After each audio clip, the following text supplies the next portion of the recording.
Everybody say dispensationalism. And dispensationalism, it's a term. It's a biblical theological term. Can I go a little deeper this morning? What happens is they've divided biblical history into different time periods. The flood, or the Garden of Eden, the flood, Abraham, Moses, then Christ, and then a season of grace.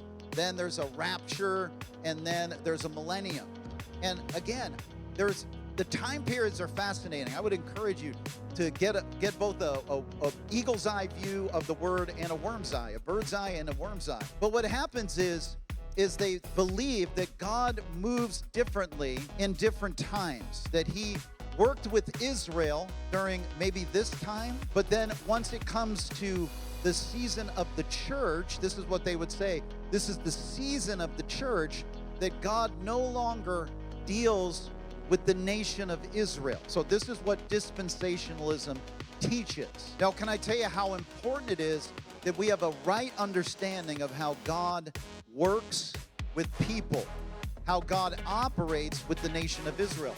So there's a lot of belief out there today that God doesn't love Israel anymore, doesn't honor Israel, and his promises to Israel have been transferred to the church, and Israel lost out on the promises that God had for them. This is what not all dispensationalists teach, but it's oftentimes what dispensationalism leads to is it abandons the idea that God still works with Israel. And you have people today saying the people that are there right now aren't really Jews. You have people saying that that's not really Israel, that all the promises of Israel in this time period have gone to the church, and God is not going to be faithful to Israel. Let me ask you a question. If God can take those promises he gave to Israel and say, forget about them, why do you think he can do the same thing for us? You understand what a covenant God does? He stays faithful with his promises. And just like God will be faithful to Israel, he's going to be faithful to you and I.